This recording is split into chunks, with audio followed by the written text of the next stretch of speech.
Baghdad شہر کے ایک پرانے محلے میں ایک چھوٹی سی مسجد تھی۔ اس مسجد میں ایک طالب علم رہتا تھا۔ اس کے والدین نہیں تھے اور وہ بہت غریب تھا۔ وہ مسجد میں ہی تعلیم حاصل کرتا اور محلے کے لوگ اسے کھانا وغیرہ دے دیا کرتے تھے۔ وہ مسجد کے ایک چھوٹے سے کونے میں رہائش پذیر تھا جو مسجد کے اندر ہی تھی۔ ایک دفعہ ایسا ہوا کہ پورا دن گزر گیا، اس کو کسی نے کھانا نہیں دیا۔ شاید لوگ بھول گئے۔ دوسرے دن بھی اتفاق سے کوئی بھی شخص اس کے لیے کھانا لے کر نہیں آیا۔ حتیٰ کہ تیسرے دن بھی دوپہر تک کوئی آدمی اس کے لیے کھانا لے کر نہیں آیا۔ وہ جوان آدمی تھا، بھوک کی وجہ سے اس کا برا حال تھا۔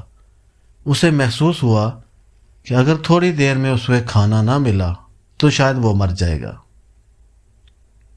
اس کے دل میں خیال آیا کہ اس حالت میں اگر میں چوری بھی کر لوں تو کوئی حرج نہیں اپنی جان بچانے کے لیے، لہٰذا اس نے چوری کا ارادہ کیا۔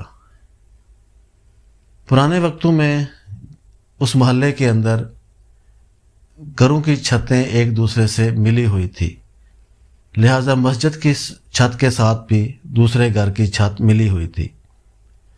وہ مسجد کی چھت پر گیا، وہاں سے دوسرے گھر کی چھت پر گیا اور نیچے جھانک کر دیکھا تو گھر کے اندر خواتین بیٹھی ہوئی تھیں۔ اس نے گوارا نہ کیا کہ اس گھر میں داخل ہوں جہاں کچھ خواتین ہیں، لہٰذا وہ دوسرے گھر کی طرف گیا۔ چھت پہ کھڑے ہو کر اس نے دیکھا تو گھر میں کوئی بھی موجود نہیں تھا۔ وہ سیڑھیاں اتر کر نیچے گیا۔ وہ دیکھتا ہے کہ کچن جہاں کھانا بنایا جاتا ہے اس کا دروازہ کھلا ہوا ہے۔ وہ کچن میں داخل ہوا اور اس نے ایک دیچکی دیکھی۔ اسے محسوس ہوا کہ وہاں سے خوشبو آ رہی ہے۔ اس نے اس دیچکی کا ڈھکن اٹھا کر دیکھا تو اس میں سے ثابت بینگن تازے تازے پکے ہوئے تھے۔ ان کی خوشبو نے اسے مسحور کر دیا۔ اس نے ایک بینگن اٹھایا اور اپنے منہ میں ڈالا۔ جیسے ہی اس نے بینگن اپنے منہ میں ڈالا تو اس کا ضمیر جاگ گیا۔ اس نے سوچا کہ میں اتنا ہی جاہل ہوں کہ اپنی پیٹ کی بھوک مٹانے کے لیے میں یہ حرام کا کھانا کھاؤں گا، لہٰذا مجھے یہ کھانا نہیں کھانا چاہیے، یہ حرام ہے میرے لیے۔ چوری کا مال مسلمان کے لیے حرام ہے۔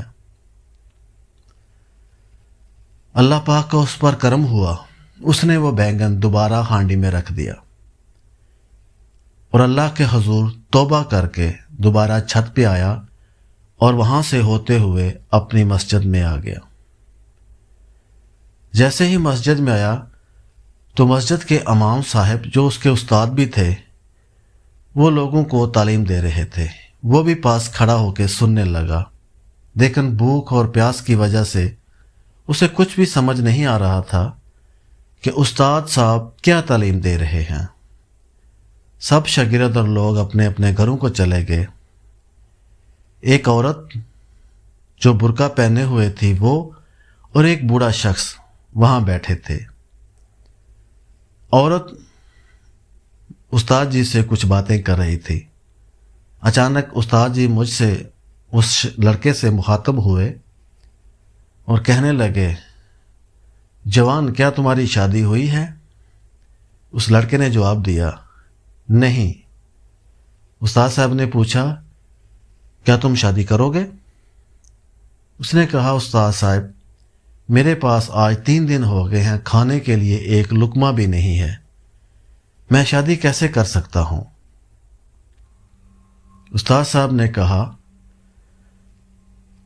کہ اگر تم شادی کرنا چاہو تو یہ لڑکی تم سے شادی کرنے کے لیے تیار ہے۔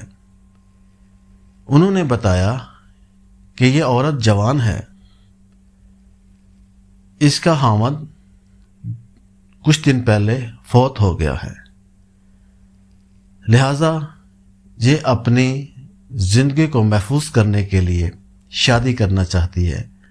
یہ چچا اس کے ساتھ ہے، اس کا دنیا میں اور کوئی نہیں، ایک بوڑھا چچا ہے اور یہ عورت ہے، اگر تم راضی ہو تو میں تم دونوں کی شادی کر دیتا ہوں۔ لڑکے نے کہا ٹھیک ہے۔ لہٰذا امام صاحب نے 2 آدمی اور بلائے اور مسجد کے اندر ہی ان دونوں کا نکاح کیا، اور اس عورت کا ہاتھ اس لڑکے کے ہاتھ میں دے دیا اور کہا کہ جاؤ اپنے گھر چلے جاؤ۔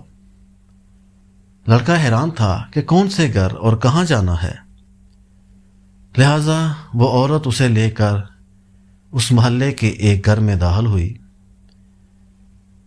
جب اس گھر میں داخل ہوئی تو وہ لڑکا تھوڑا پریشان ہو گیا، کیونکہ یہ وہی گھر تھا جس میں چند گھنٹے پہلے وہ چوری کی غرض سے داخل ہوا تھا، لہذا وہ پریشان تھا۔ جب اس لڑکی نے دیکھا تو کچن کا دروازہ کھلا ہوا تھا۔ اس نے جا کر دیکھا تو دیچکی کا ڈھکن بھی اوپر سے اٹھا ہوا تھا۔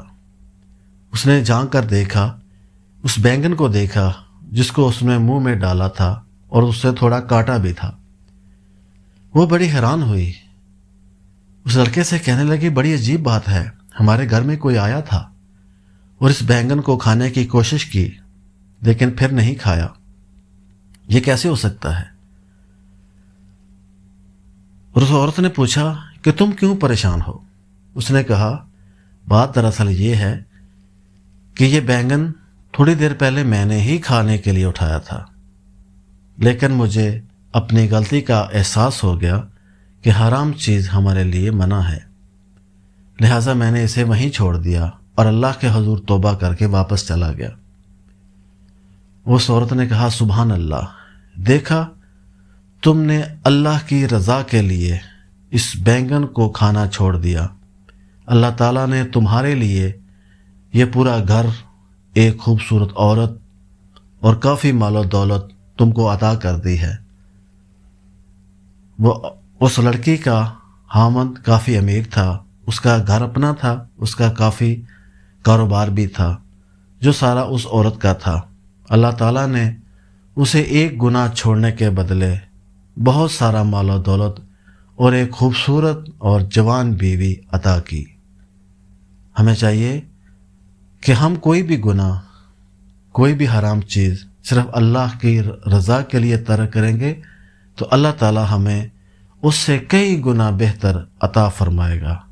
آمین ثم آمین۔